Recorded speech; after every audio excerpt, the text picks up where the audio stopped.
La leçon 13 de notre cours de thérapie pastorale pour les victimes de l'occultisme sera consacrée sur l'étude de l'occultisme comme système contrôlant les grands États et les nations du monde. Et nous allons le faire Bible à l'appui, mais aussi nous le ferons avec des recherches archéologiques tout à fait fondées. Et c'est très important que nous puissions avoir une vraie connaissance du système dans lequel vivent les gens qui se plaignent d'être victimes de l'occultisme. Il y a tout un système qui est derrière. Et notre guerre ne se limite pas à la délivrance de ces gens, ces individus qui nous consultent dans nos églises, mais notre guerre va plus loin. Elle vise la délivrance du monde, le salut du monde. Pour cela, nous devons être conscients que la guerre est beaucoup plus sophistiquée qu'on le pense. Alors, nous commençons par les livres de Genèse. Et c'est intéressant de voir dans le livre de Genèse, déjà, au début de la vie, de l'organisation de la société au Moyen-Orient, nous rencontrons des figures comme Abraham, Isaac et Jacob. Maintenant, on ne vous montre pas clairement comment Abraham est sorti de l'idolâtrie. Il y a d'autres études de recherche archéologique qui montrent clairement comment Abraham était sorti de l'idolâtrie pour entrer dans l'adoration de Dieu.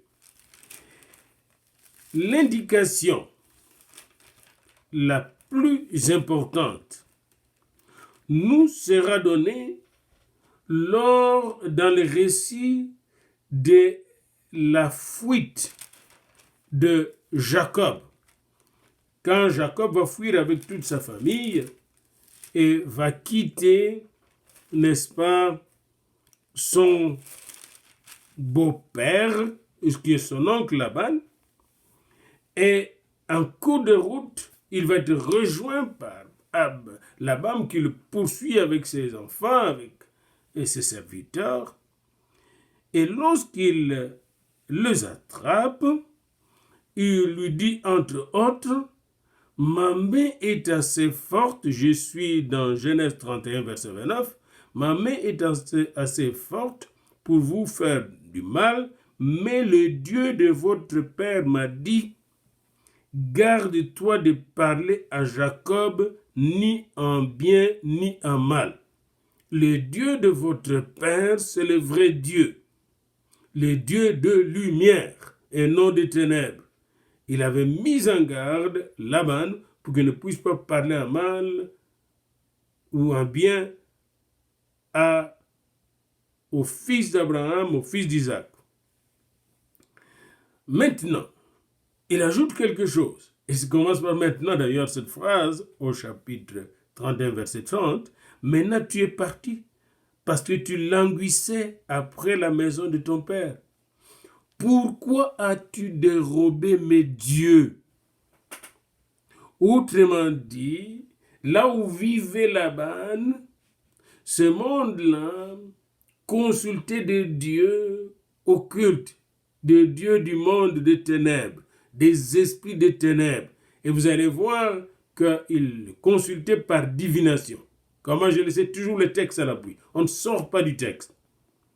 Jacob répondit et dit à Laban, « J'avais de la crainte à la pensée que tu m'enlèverais peut-être tes filles.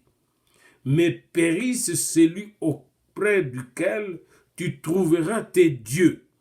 En présence de nos frères, examine ce qui t'appartient chez moi et prends-le. » Jacob ne savait pas que Rachel les avait dérobés.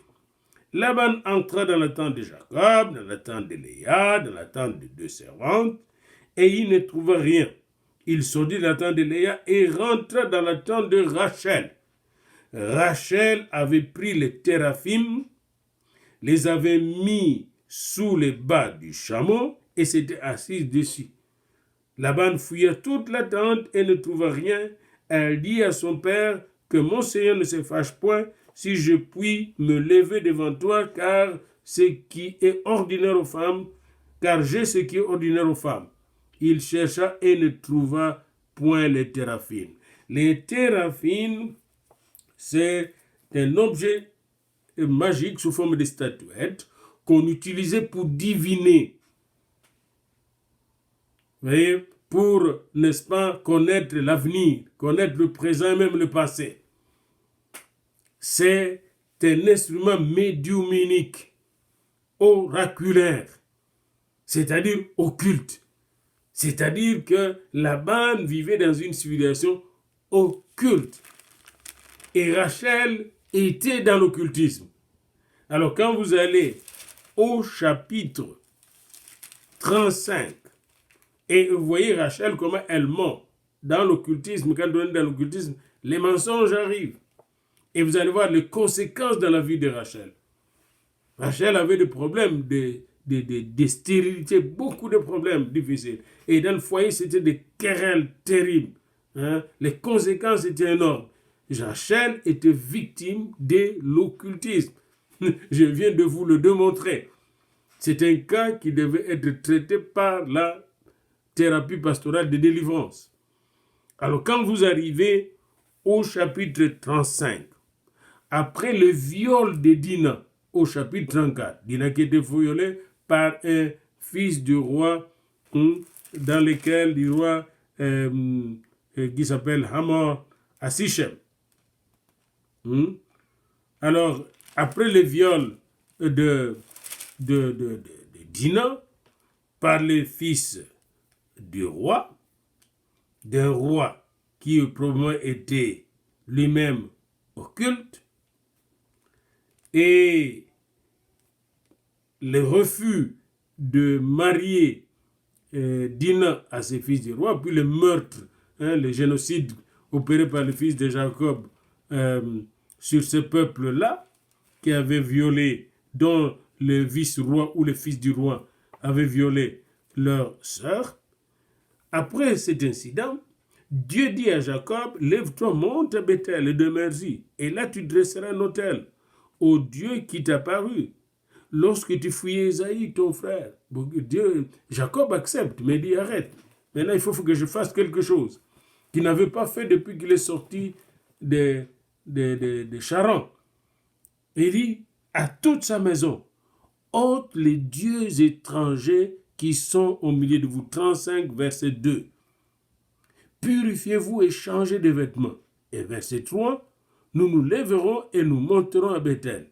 Là, je dresserai un autel au Dieu qui m'a exaucé dans le jour de ma détresse et qui a été avec moi pendant le voyage que je fais. Jacob déclenche la délivrance de l'occultisme, la délivrance de toute sa famille de forces occultes. Verset 4, tous donnèrent à Jacob tous les dieux étrangers qui étaient entre leurs mains et les anneaux qui étaient à leurs oreilles. Jacob les enfouit sous les térébintes qui est près de Sichem. Voyez-vous ici comment ce chef traditionnel, qui est Laban, était enraciné dans l'occultisme, dans la divination, dans les sciences occultes, dans les pratiques occultes. Et vous retrouvez vers la fin de la Genèse la problématique de la coupe de Jacob, la problématique de la coupe de Joseph. Et quand Joseph a mis sa coupe dans les sacs de Benjamin, et alors que ses frères rentraient leur jouet de tour, Il a dit après à son serviteur, à son intendant, lève-toi, poursuis ces gens. Et quand tu les auras atteints, tu leur diras, pourquoi avez-vous rendu du mal, le mal pour le bien? N'avez-vous pas la coupe dans laquelle boit mon Seigneur et dont il se sert pour deviner? Une coupe divinatoire.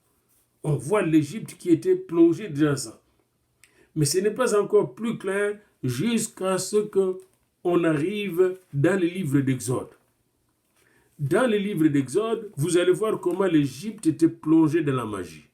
Mais avant de lire cela, j'aimerais vous lire un document que je trouvais dans le musée du Québec, le musée de la civilisation.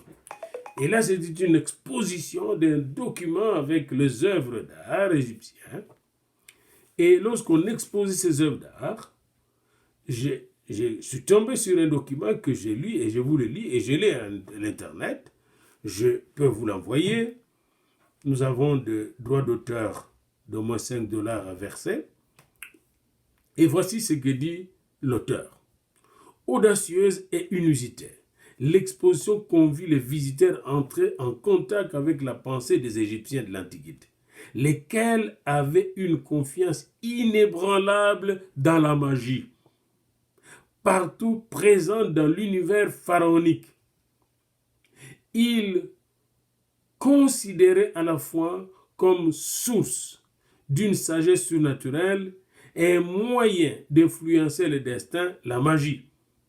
Voyez-vous, selon eux, selon les Égyptiens, le Dieu avait employé la magie pour créer le monde et conférer des pouvoirs aux hommes pour les aider à survivre. Quand les gens disent bing bang, ils sont toujours en train de parler un langage magique que nous ne savons même pas. Bing bang, comment le monde peut être créé par bing bang? Ce que veut dire bing bang? Si c'est un langage scientifique, c'est bing bang. Je préfère un langage plus scientifique. Au commencement, Dieu créa le ciel et la terre que bing bang. Pour moi, bing bang, ce n'est pas un langage scientifique. C'est un langage même d'ignorant. Vous voyez? D'ignorance crasseuse. Alors, le terme magie et la pratique de magie, nous le rencontrons dans le livre de la Genèse. Quand Moïse déclenchant le processus de délivrance, de libération des enfants d'Israël. Alors, venez avec moi dans Exode 7. Moïse, âgé de 80 ans, reçoit la mission au buisson ardent. Et le buisson ardent, c'est le buisson de la puissance, de la révélation de Dieu. Dieu se révèle dans toute sa puissance et toute sa sagesse parce qu'il sait qu'il y a la puissance des ténèbres, des puissances occultes qu'il attendait en Égypte. Et que les enfants d'Israël étaient prisonniers de puissances occultes. Et qu'on ne pouvait pas sortir de ces puissances comme ça. Et c'est là que vous, comme pasteur, vous devez être conscient que les gens qui viennent pour demander la délivrance viennent eux-mêmes d'une culture occulte qui date des années. Et le risque est gros parfois. En voulant les faire sortir, le risque est gros. N'est-ce pas? D'être soi-même contaminé au lieu de délivrer les autres. Et c'est ce qui se passe souvent. De tomber soi-même dans la divination, de tomber soi-même dans le médiumisme, de tomber soi-même dans le charlatanisme. C'est pourquoi vous voyez beaucoup de pasteurs sont devenus comme des charlatans dans leur pratique spirituelle. Mais calme, confiance en Dieu. Demeurez réfléchis. Pas question de crier inutilement. Celui qui est en vous est plus fort que celui qui est dans le monde. Moïse reçoit l'onction de Dieu. Moïse est transformé par Dieu. Et lui aussi se débarrasse de tout ce qu'il a appris en Égypte. Il est une nouvelle créature qui sort de Madian pour rentrer en Égypte. Et Dieu lui fait rencontrer de façon surnaturelle son frère Aaron. Il lui montre comment il va démolir les forteresses de l'Égypte. Et il sait que le paradigme principal, le modèle principal de domination de l'Égypte est un modèle occulte. Le paradigme principal, le modèle qui moule tous les systèmes égyptiens de façon tout à fait systémique. Le modèle qui est à la base de l'organisation, de la gestion, du leadership de l'Égypte, tant au plan politique, au plan religieux, philosophique, social, économique, c'est le modèle occulte. Et il arrive là et il fait un premier miracle par Aaron qui lance sa verge sur terre et sa verge se change en serpent. Verset 11, chapitre 7. Mais Pharaon appela les sages et les enchanteurs et les magiciens d'Égypte, et ils aussi en firent autant par leurs enchantements. Ils jetèrent tous leurs verges, les sages, les enchanteurs et les magiciens. Ça, c'est des termes occultes, c'est le métier. Et dans mon document que je vous ai cité là, je l'ai avec moi ici, il est dit que dans l'Égypte antique, il existait plusieurs types de magiciens. Les sages, là, c'est des magiciens. Et tout le monde utilisait quotidiennement quelques incantations. Les incantations, c'est-à-dire, ils disaient des choses, quand ils disaient des choses, puis les choses qui s'accomplissaient. C'était sérieux. Comme ici, ils ont lancé des incantations avec leur verge, puis leur verge ont changé Moïse un seul serpent avec Aaron, mais eux là, voyez Dieu, il utilise un seul serpent. Ils n'ont pas fait deux serpents. Moïse était derrière Aaron, avec Aaron. Et eux là-bas, ils mettent plusieurs serpents en face du serpent de Moïse et d'Aaron. Ils jetèrent leurs verges, tous leurs verges, et devinrent des serpents. Et la verge d'Aaron engloutit leur verge. Les dieux puissants. Déjà ici, vous voyez comment on n'a pas peur de l'occultisme, des forces occultes. La réalité est que Dieu est plus puissant que ces serpents occultes. Puis vient la deuxième plaie, au chapitre 7, à partir du verset 14 jusqu'au verset 25. Moïse change l'eau du Nil. L'eau du Nil qui est un dieu qu'on appelle Hapi, le dieu de la fécondité. Il change cette eau en sang. Bien, le magicien, verset 22, font de même. Puis vient les grenouilles qui vont sortir de l'eau. La deuxième plaie, chapitre 7, verset 26, jusqu'au chapitre 8, verset 11. Les magiciens font de même. Et là, c'est le dieu Hek qui est attaqué. C'est de grenouilles, ça représentait un dieu pour eux. Hek. Et ce dieu avait une signification. C'est un esprit. Puis vient la troisième plaie, le pou. Le pou, c'est un autre dieu des Égyptiens qui est attaqué.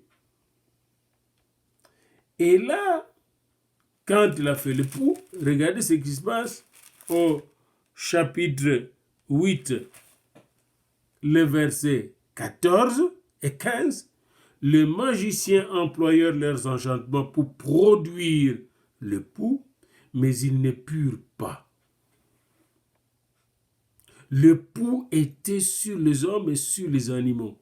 Et les magiciens dirent à Pharaon, c'est le doigt de Dieu. Il faut que les occultistes, les magiciens, les enchanteurs, les médiums puissent être en face de la puissance de Dieu quand on vient vous consulter. C'est très important.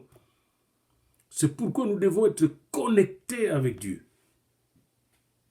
La thérapie pastorale est fondée sur l'autorité du croyant, l'autorité du disciple, qui doit être dans la connaissance de Dieu, dans la puissance de Dieu, dans la sagesse de Dieu qui est Christ lui-même. Parce que les sages de ce monde vont vouloir vous défaire, vont vous envoyer même des gens, des faux clients, pour vous défaire, pour vous avoir. Vous allez les discerner, les détecter, les démolir par la puissance, n'est-ce pas, du sang de l'agneau et par votre témoignage. Et après ça, la quatrième plaie, la cinquième plaie, la quatrième plaie, les mouches, la mort du bétail, cinquième plaie, les ulcères, sixième plaie, les grêles, septième plaie, les sauterelles, les ténèbres qui envahissent tout l'Égypte. Ça, c'est le Ra, Dieu Ra, le Dieu soleil. Ils ont vu que leur soleil n'est pas un Dieu, que Dieu est capable, comme dans la fin des temps, Dieu est capable, n'est-ce pas, d'assombrir même les soleils. Et quand le Dieu Ra, au chapitre 9, verset 10-22, était attaqué par Dieu qui avait des ténèbres partout, chapitre 10, verset 22, quand Moïse étendit sa main vers le ciel, et il y eut des pestes ténèbres dans tout le pays d'Égypte. Pendant 3 jours, le Dieu Ra, n'oubliez pas que l'empereur de Japon est aussi le Dieu Ra, il est soleil, il s'est dit Dieu soleil dans leur culte. Il y eut des pestes ténèbres dans tout le pays d'Égypte pendant 3 jours. On ne se voyait pas les uns les autres, et personne ne se leva de sa place pendant 3 jours, mais il y avait de lumière dans le lieu où habitaient tous les enfants d'Israël. Vous êtes la lumière du monde. Vous êtes la lumière du monde. Et Pharaon appela Moïse et dit, allez servir l'Éternel. Il n'y aura que vos brebis et vos bœufs qui resteront, et vos enfants pourront aller avec vous. Pas de compromis. Et la dernière plaie, le premier-né de chaque famille égyptienne, dont le premier-né de Pharaon, l'incarnation de Dieu même. Chapitre 12, 29. Lors de la dernière plaie, Dieu va dire quelque chose avant d'envoyer cette plaie. Et nous trouvons cela au chapitre 12, verset 12 à 13. Cette nuit-là, je passerai dans le pays d'Égypte et je frapperai tous les premiers-nés du pays d'Égypte, depuis les hommes jusqu'aux animaux, et j'exercerai mes jugements contre tous les dieux de l'Égypte. Ça, c'est vraiment la théologie en profondeur qui attaque toute la démonologie égyptienne. Vous voyez? J'exercerai mes jugements sur tous les dieux de l'Égypte, sur tous les esprits occultes. La dernière plaie consistait à démolir les forteresses occultes de l'Égypte. Et verset 13, le sang vous servira de signe. C'est le sang de l'agneau qui a servi de signe sur les maisons des enfants d'Israël. Et je verrai le sang et je passerai par-dessus vous. C'est ça la Pâque, Passover. Et il n'y aura point de plaie qui vous détruise quand je frapperai le pays d'Égypte. Les sangs. Et nous allons traverser toute la Bible avec les sangs, tous les sacrifices des sangs, jusqu'au sacrifice de Jésus-Christ. Les sangs va servir de protection contre les plaies. Le même sang nous donne l'autorité de chasser les démons, de démolir les forteresses, le sang de l'agneau divin. Et ça, où est-ce que vous le trouvez? Allez dans Apocalypse 12. Et c'est très important pour vous de connaître Apocalypse 12 dans votre esprit. Il y a un verset de l'Apocalypse 12 qui dit clairement les choses en ces termes. Apocalypse 12, où on parle de la chute de Satan. Verset 11, ils l'ont vaincu, qui est le témoin de Jésus-Christ, qu'il accusait tout le temps, ils l'ont vaincu à cause du sang de l'agneau et à cause de la parole de leur témoignage. Ils n'ont pas aimé leur vie jusqu'à craindre la mort. Ils l'ont vaincu à cause du sang de l'agneau. C'est à cause du sang de l'agneau que vous allez vaincre, même dans votre thérapie pastorale, l'ennemi, les esprits et Satan lui-même, à cause du sang de l'agneau. Et c'est très important de le savoir de maintenant. Donc l'Égypte était vaincue par le sang, par la puissance de Dieu, par la parole de Dieu. Tous les dieux de l'Égypte étaient vaincus. Tous les dieux de l'Égypte, Hapi, Hek, Nut, Hathor, Shu, Isis, Apis, Shemet, Jeb, Sérapis, Ra, tous ces dieux ont été vaincus par Moïse et Aaron à cause du sang de l'agneau et de la parole de leur témoignage.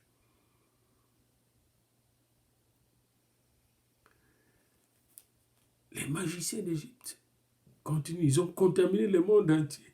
Toute la rose couleur, la franc-maçonnerie est partie là. Et beaucoup d'autres sciences occultes que nous ne connaissons pas. Des grands devins du monde vont encore aujourd'hui dans les tombeaux égyptiens, dans les pyramides. Ce n'est pas pour rien que les archéologues surveillent ces coins-là. Il y a l'Égypte avec ses tombeaux. Puis il y a l'Himalaya, les bouddhismes, qui sont des pôles. Puis ils ont beaucoup poussé les études anthropologiques vers l'Afrique parce qu'ils trouvaient dans les villages africains, et l'anthropologie africaine, ce qui les intéressait, c'est le côté magique, les côtés occultes. Ils s'en fichent du développement de l'Afrique. Ce qui compte là, c'est l'occultisme. Parce qu'à travers l'occultisme, ils connaissent à exploiter les Africains, à les garder dans les ténèbres, à les piller systématiquement. La troisième expérience, nous avons déjà vu, n'est-ce pas, le modèle du téraphim de Laban. Nous avons vu ensemble avec vous le modèle beaucoup plus développé de l'occultisme égyptien. Venez maintenant avec moi dans le livre des Nombres au chapitre 22. Et là, nous allons voir le modèle moyen-oriental de la divination qu'a voulu déployer Balak avec Balaam. Alors qu'Israël venait, et Israël venait par la force de Dieu, avancer vers la terre promise,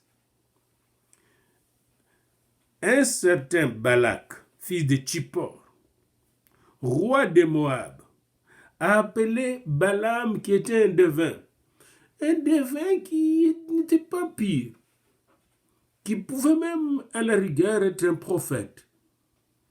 Mais comme il avait le goût de l'argent et du luxe, et c'est ça le danger souvent, Balaam l'appela pour l'acheter, acheter ses services, et lui demander de lancer un sort contre les enfants d'Israël pour les anéantir.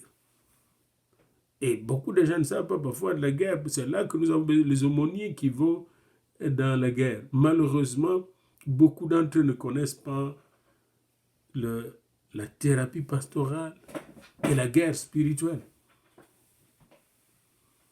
Beaucoup de gens lancent des sorts aux armées pour les anéantir. Et ici, il y avait deux stratégies que Balaam avait prévues. Balaam avait prévu une première stratégie, lancer les sorts, mais il n'a pas pu. Chaque fois qu'il voulait lancer les sorts changeaient en bénédiction. Et c'est ce que nous remarquons. Chaque fois que Balaam voulait lancer les sorts changeaient en bénédiction. Parce qu'Israël était couvert par la nuée de la gloire de Dieu. Et comme il n'a pas pu maudire les enfants d'Israël, Balaam change de stratégie, et il dit à Balak, nous allons avoir une stratégie. On va injecter des belles filles de Moab, des belles filles de nos royaumes, parmi les enfants d'Israël, ils vont infiltrer les Israélites, l'armée d'Israël, et les Israéliens vont tomber amoureux avec ces filles, et à partir de ça, ils vont adorer nos dieux. C'est ce qui est arrivé. C'est ce qui est arrivé. Et cette ultime rébellion qui est arrivée, c'est au chapitre 35, a décimé les enfants d'Israël. Voyez-vous comment les systèmes occultes utilisent les femmes, utilisent l'adultère, utilisent la fornication pour nous avoir. L'ennemi sait qu'il ne peut pas vous maudire. Alors il change de stratégie. Et vous devez le savoir. Parfois, les gens qui viennent nous consulter dans la clinique pastorale avec la stratégie de nous avoir. Une belle femme vient, puis commence à vous raconter tous les détails de sa vie sexuelle. Et vous êtes seul avec. Et vous n'avez aucune protection. Et vous tombez. Et c'est très important ce cours que je vous donne, de vous protéger. Vous devez expérimenter, nous devons expérimenter Romains 12, qui nous dit d'offrir nos corps. Le premier culte que nous devons rendre à Dieu, c'est offrir nos corps comme un sacrifice vivant et agréable à Dieu. C'est un culte raisonnable. C'est bien, raisonnable. C'est pas seulement blablabla, prier. Non, non, non. Il faut que nos corps lui soient consacrés. Ce même corps que nous utilisons pour imposer les mains, chasser les démons, a besoin d'être habité par le Seigneur. Moi, le premier, je dois le faire. C'est important, bien-aimé, pasteur ou professeur de théologie pratique. C'est là qu'on risque de jouer. Balaam n'a pas pu maudire par la divination les enfants d'Israël, mais il les a eus avec Baal-Péor. Il les a eus par la fornication. Verset chapitre 25 de Nombres, Israël demeurait à Sittim et le peuple commença à se livrer à la débauche avec les filles de Moab. Elles invitèrent le peuple au sacrifice de leur Dieu et le peuple mangea et se prosterna devant leur Dieu. Israël s'attacha à Baal-Péor et la colère de l'Éternel s'enflamma contre Israël. L'Éternel dit à Moïse, assemble tous les chefs du peuple et fais pendre le coupable devant l'Éternel en face du soleil, afin que la colère ardente de l'Éternel se détourne d'Israël. Moïse dit aux juges d'Israël que chacun de vous tue ceux de ces gens qui se sont attachés à Baal-Péor. Comment on les a eu dans l'occultisme? Par les femmes occultes. C'est une guerre spirituelle. Alors, vous voyez ici, c'était systématique. Ruben, Siméon, Gad, Juda, Issachar, Zaboulon, Manassé, Ephraïm, Benjamin, Dan, Azer, Nephtali. Une bonne partie de ces gens étaient corrompus par ces filles, ces belles filles moabites. Et quand la plaie est arrivée, l'Éternel a dit à Moïse, tu vas traiter les Madianites en ennemis et tu vas les tuer, car ils se sont montrés vos ennemis et en vous séduisant par leur ruse dans l'affaire de Péor et dans l'affaire de Cosbi, fille de chef de Madian, leur sœur, tuée le jour de la plaie qui eut lieu à l'occasion de Péor. Verset 18, chapitre 25 de Nombres. Et lorsqu'on va conquérir Moab, Israël prendra soin de tuer Balaam.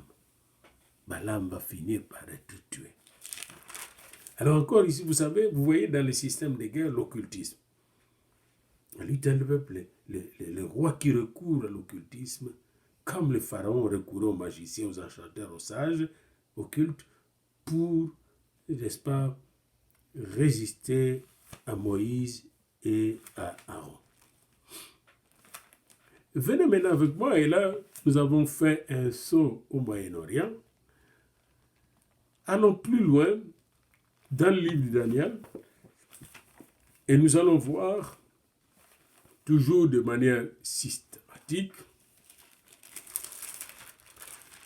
comment le roi de Babylone, qui avait décimé Israël, je n'ai pas le temps de demander cela avec le roi d'Assyrie aussi, qui avait décimé Israël au nord, et Babylone a décimé Juda, comment ces royaumes-là étaient plongés, noyés dans l'occultisme.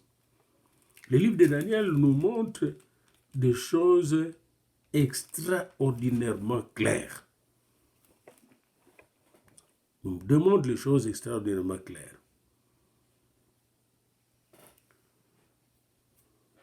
Lorsque le roi a mis Daniel à l'école, c'est-à-dire la seconde année du règne de Nebuchadnezzar, dans cette école-là, avant qu'il ne sorte de cette école, il devait apprendre des choses. Qu'est-ce qu'il devait apprendre? Il devait apprendre les langues, il devait apprendre les sciences, il devait apprendre l'astrologie aussi. Et quand on leur a fait faire l'examen pour sortir, on a constaté que Daniel, avec ses amis, était 10 fois supérieur à tous les magiciens et les astrologues qui étaient dans tout son royaume. Et nous voyons dans le chapitre 1er que Daniel, avec ses amis, avait refusé de manger le mets qui venait de la table du roi, parce que ce mets était consacré aux idoles. Ces mets étaient des mets occultes. Et quand on les mangeait, ces mets venaient envoûter les esprits de ceux qui les mangeaient, pour les rendre puissants sur le plan magique. Même leur estomac était travaillé. Et là, vous voyez, quand on arrive au chapitre 2, c'est la fameuse vision de la statue. Et lorsque le roi a eu cette statue, il a appelé les Chaldéens. Et les Chaldéens étaient des grands médiums, des dépositeurs des sciences occultes qu'ils ont hérité de l'Égypte ancienne, les Chaldéens. Et ces Chaldéens sont venus au palais royal, et le roi leur a dit, je fais un songe, je l'ai oublié, et maintenant, vous devez me donner les songes et en même temps l'interprétation. Et les magiciens, les Chaldéens ont dit, mais non, cette chose-là, on ne les demande pas. À des gens comme ça, personne ne peut donner une telle explication. Et c'était, le verset 2 nous le dit au chapitre 2, les gens qu'il a appelés au palais royal, les magiciens, les astrologues, les enchanteurs, les Chaldéens. Ce qui importe ici, ce n'est pas d'entrer dans tous les détails là. C'est d'aller, si vous allez dans le dictionnaire de Google, qu'est-ce qu'un magicien, qu'est-ce qu'un astrologue, qu'est-ce qu'un enchanteur, qu'est-ce qu'un Chaldéen? C'est vous montrer que tous les systèmes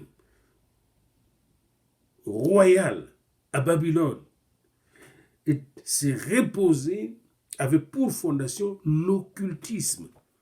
C'était les astrologues, les enchanteurs, les magiciens, les Chaldéens qui géraient le royaume et le roi. Alors Dieu a injecté Daniel, pourquoi? Pour aller délivrer. Parce que si Daniel n'était pas là, on ne pouvait pas délivrer Israël. Et la même chose, Dieu t'a injecté dans le monde là où tu es pour délivrer les gens qui sont dans l'occultisme. C'est pourquoi vous suivez ce cours, justement. Exactement comme Moïse était là pour délivrer. Josué était là pour délivrer. Vous êtes là pour délivrer, pour libérer les captifs. Daniel était là. Et Daniel va faire la différence. On va voir les 3 juifs dans la fournaise ardente. Pourquoi? À cause des occultistes. les occultistes, tous les satrapes, les sages là, qui formaient le conseil royal de Babylone, étaient tous partisans de sciences occultes. Et ils ont voulu étouffer la prière des enfants d'Israël, qui étaient là. Les Chaldéens. Ils étaient tellement plongés dans la magie qu'ils ne voulaient pas que la lumière brille dans ces ténèbres. Chapitre 3. Vous voyez ça, c'est pour vous montrer, systémique, lisez ça, c'est systémique. Et la même chose pour vous, la lumière que vous allumez là où vous êtes. N'oubliez pas qu'il y a des princes des ténèbres avec leurs agents qui n'aimeraient pas que vous puissiez allumer cette lumière. Chaque fois que vous avez quelqu'un qui confesse, préparez-vous à une contre-attaque. Préparez-vous à une contre-attaque. C'est très important, comme quand Paul, vous allez voir, quand Paul entrait dans un territoire de l'ennemi, contre-attaque. Acte 16. Acte 19.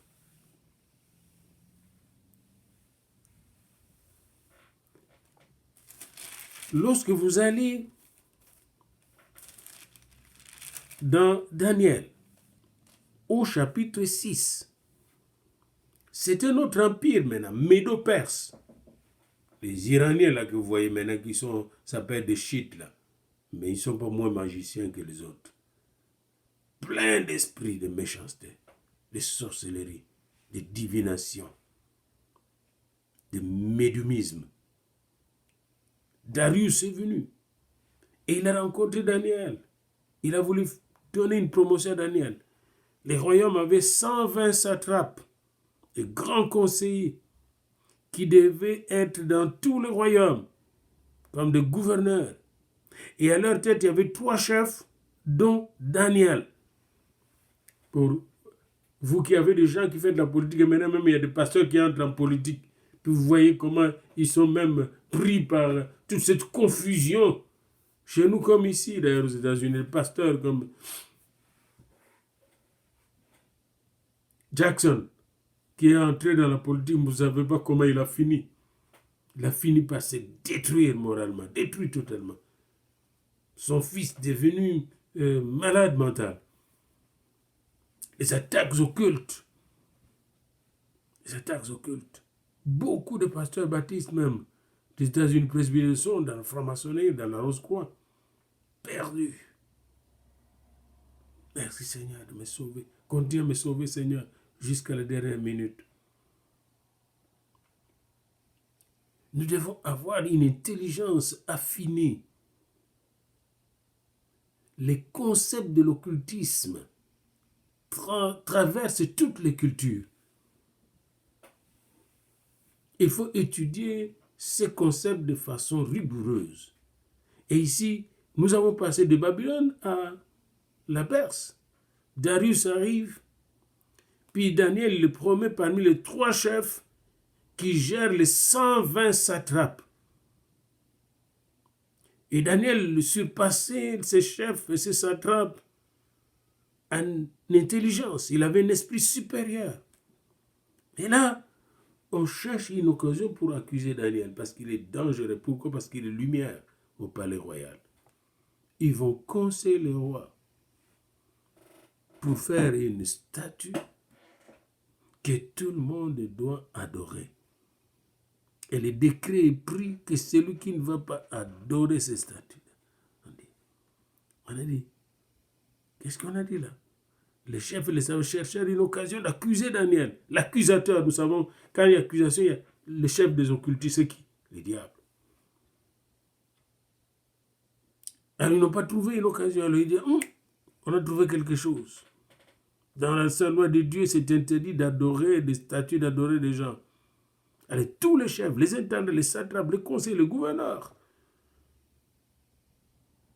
étaient d'avis qu'il soit publié un édit royal avec une défense sévère portant que quiconque, dans l'espace de 30 jours, adressera des prières à quelque dieu ou à quelque homme, excepté à toi, ô roi, sera jeté dans la fosse de l'eau. Alors, il a signé le décret. Et quand Daniel a appris ce décret, qu'est-ce qu'il a fait? Verset 10. Il s'est retiré dans sa maison où les fenêtres de la maison était tourné vers le temple de Jérusalem, dans sa chambre supérieure, sa chambre haute, et il était en prière, la fenêtre ouverte vers Jérusalem. Il priait, il louait son Dieu, c'est bien dit, il priait, il louait son Dieu, comme il le faisait auparavant. Il n'a pas changé son horaire, il priait et louait son Dieu. Et c'est à ce moment-là qu'il sera arrêté. Et toute cette guerre de Daniel aux fausses lions, c'est la guerre entre les forces occultes qui possédaient, qui pensaient posséder contre un État, et la puissance de Dieu qui allait pour délivrer. Voyez-vous que vous avez une autre thérapie à faire, c'est ce que j'appelle une thérapie nationale et internationale. Vous êtes des pasteurs, quand vous devenez par exemple des aumôniers, vous devez aller libérer les armées de l'occultisme, les nations de l'occultisme, la présidence d'une nation de l'occultisme, les conseillers même parfois qui sont là. Moi j'ai vu un conseiller belge qui était chez nous au temps de Mobutu, qui était marié à une femme magicienne, et les deux faisaient de la magie, magie noire, magie blanche ensemble, puis possédaient contre le président de la République. Et ce belge était un grand voleur d'argent, un magicien. Donc vous devez comprendre que l'occultisme, c'est un paradigme, un modèle de vie politique, économique, sociale, religieuse. C'est un modèle de vie.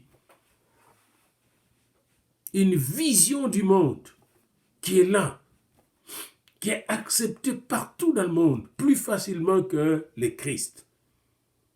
Et comme théologien, vous devez être vigilant. Il n'y a pas de mission sans une lutte contre la démonologie. Il n'y a pas de mission sans un combat, une guerre contre les démons. Et Daniel va vaincre. Et tous les autres conseillers vont être jetés dans la fosse lion.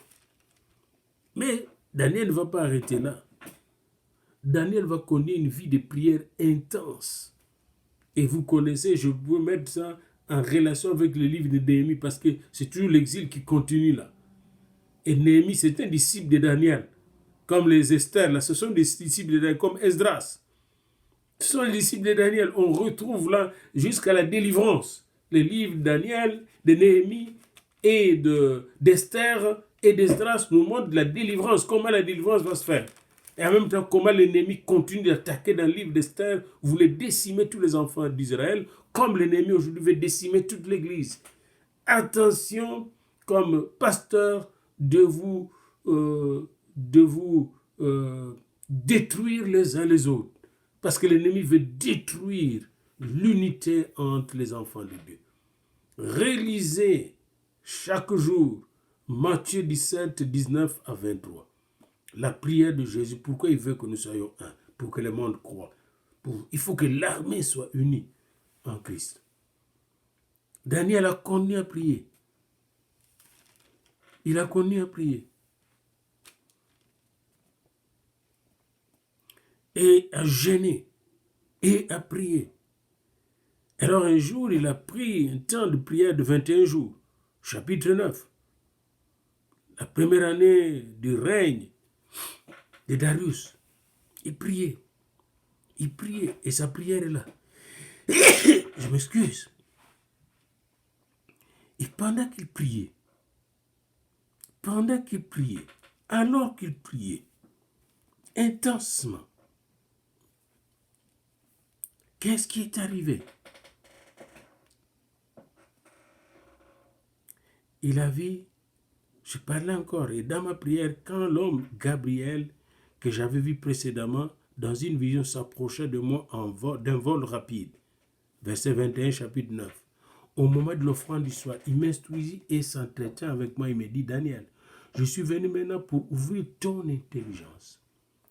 Pendant que nous faisons la thérapie, il faut que Dieu ouvre notre intelligence pour qu'on voit. C'est lui qui ouvre notre intelligence. Soulignez bien l'intelligence, la capacité de saisir, de comprendre.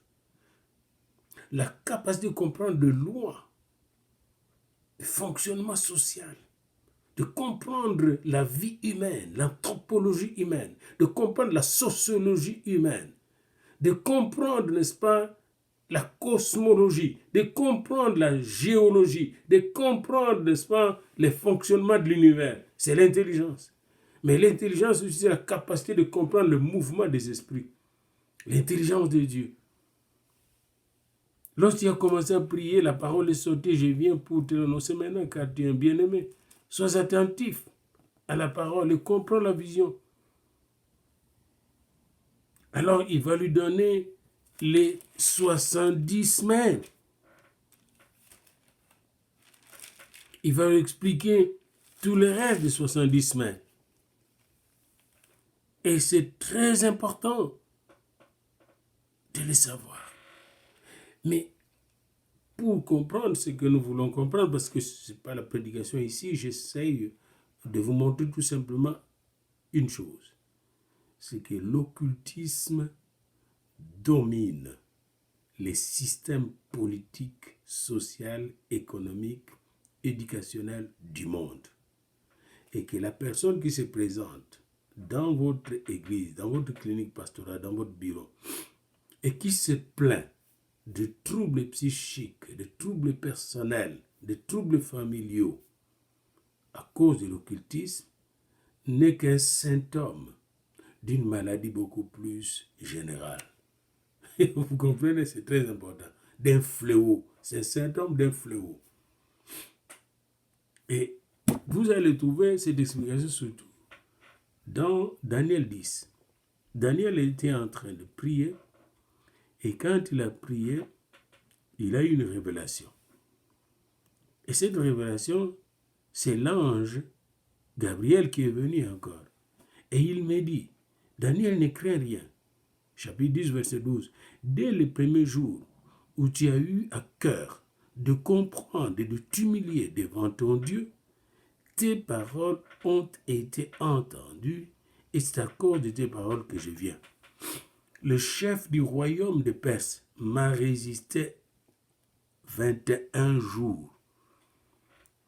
Mais voici Michael, l'un des principaux chefs. Qui est Michael? L'archange Michel. L'un des principaux chefs est venu à mon secours et je suis demeuré là auprès des rois de Perse. Donc, les rois qui se succédaient là, lui était demeuré là, spirituellement. Parce que derrière chaque roi de Perse, il y avait un chef. Et ce chef, c'est un ange démoniaque d'un haut rang, probablement un archange, déchu avec le diable. Et c'est lui qui mettait toutes les pratiques occultes dans la tête de ce roi. C'est lui qui était derrière les enchanteurs, les chaldéens et tout ce monde-là, les magiciens. Le chef de Perse. Les chefs de Perse. Chaque fois que vous parlez avec quelqu'un, par exemple, qui est chef de clan, chef d'un royaume traditionnel, soyez attentifs et posez-lui la question sur comment il a été initié pour diriger son royaume, pour diriger son clan ou sa famille. Et écoutez-les. Écoutez-les, s'il vous plaît. Et là, vous saurez comment les délivrer. Les chefs de Perse.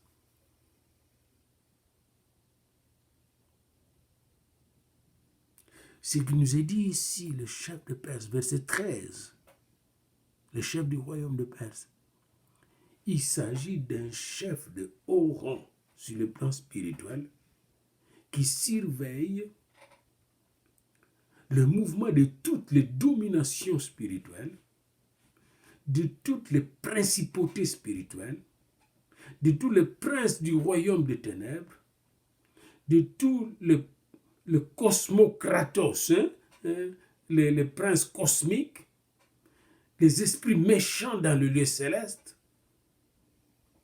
pour la Perse. Et ça va être de même chez les Grecs. Quand vous étudiez la civilisation grecque, vous allez voir comment c'était fondé sur les esprits, qu'on appelle Dieu en minuscule. Et Socrate fut tué parce qu'il remettait en question justement le polythéisme grec. Et vous allez pousser plus loin jusque chez les Romains.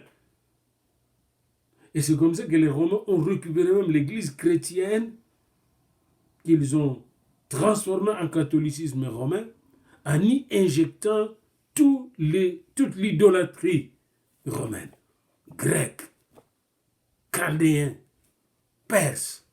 On le retrouve là-dedans, derrière le prêtre, avec toute la messe. La messe du jour, qui est une doublure de la messe noire. La magie blanche, qui est une doublure de la magie blanche. La magie blanche, qui est une doublure de la magie noire. Alors donc, quand vous voyez une personne qui vient se plaindre d'être possédée, d'avoir été attaqué par des pratiques occultes, dans votre cœur, dans votre tête, prenez autorité sur ces princes des mondes des ténèbres, ces dominations, ces principautés qui gèrent les petits démons qui sont dans cette personne. Pourquoi je vous le dis? Venez avec moi encore dans Luc 10. Dans Luc 10, et ce sera le mot de la fin, les 70 sont revenus avec joie en disant au Seigneur, verset 17, Luc 10, 17, Seigneur, les démons même nous sont soumis en son nom. C'est-à-dire, ils ont individuellement délivré les gens qui étaient possédés de démons. Les démons nous sont soumis en ton nom. Jésus ne s'arrête pas là. C'est là que je vous dis. Jésus va au niveau cosmique. Il ne s'arrête pas au niveau individuel. Et vous aussi, dans la thérapie pastorale, il faut aller au niveau cosmique. Vous avez le niveau cosmique. Pas vous allez seulement au niveau individuel. Vous avez ça, dans ce niveau cosmique, l'affaire devient une affaire anthropologique, une affaire politique, une affaire sociologique, une affaire politique, une affaire universelle, une affaire de religion de tout l'univers, de toute la terre. Jésus va dire, j'ai vu Satan, je voyais Satan tomber du ciel, comme un éclair. Une déclaration cosmique, il tombait du ciel, tombé du cosmos.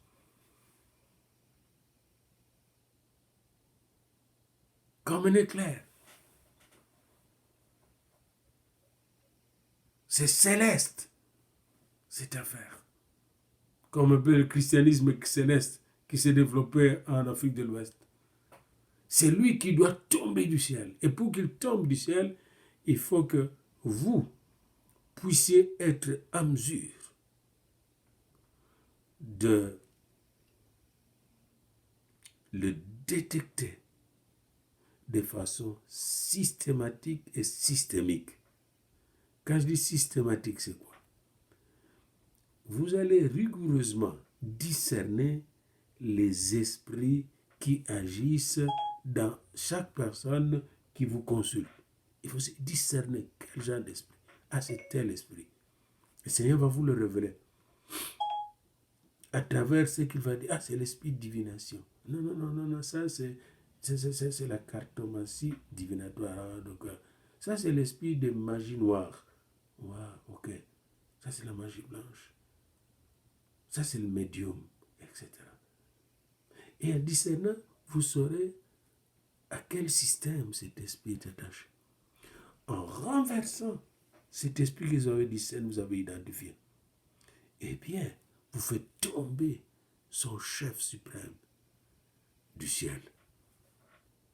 Et là, vous prenez maintenant tout un territoire, au lieu de prendre seulement un individu pour le salut, vous allez prendre tout un territoire. L'individu sauvé, la famille sauvé, crois au Seigneur, tu seras sauvé, toi et ta famille. Comme quand Paul, dans Acte 16, s'était retrouvé en prison.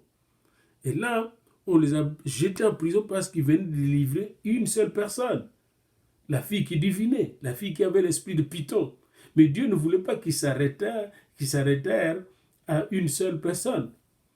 Arrivés en prison, ils se sont mis à louer le Seigneur, la louange. Et là, le lieu où ils étaient tremble, la prison tremble. Autrement dit, sa tête est tombée du ciel comme un éclair. Là, c'était la délivrance du policier, du geôlier, avec toute sa famille. Là, c'était l'autorité, même si le système romain qui était là. Là, Paul pouvait dire, nous sommes des Romains, regardez ce que vous nous avez fait. Ils avaient l'autorité, ils avaient transcendé l'autorité de l'ennemi. Ils étaient supérieurs à l'autorité de l'ennemi. Parce que dans leur louange, la délivrance est montée au niveau cosmique.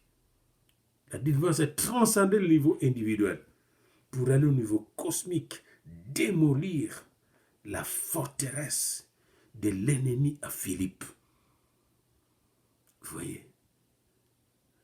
Et même l'esprit de suicide de Joël était vaincu. Que dois-je faire pour le sauver? Devint sa question. Et la réponse de Paul avec Silas, crois au Seigneur Jésus et tu seras sauvé, toi et ta famille. Jésus le Tout-Puissant nous donne d'être des thérapeutes, discernant les esprits de façon systématique pour que notre guerre soit systémique, c'est-à-dire que nous puissions renverser les forteresses qui dominent les différents éléments du système, qui dominent politiquement, économiquement, sociologiquement, religieusement, techniquement, technologiquement, les sociétés. C'est ça la victoire.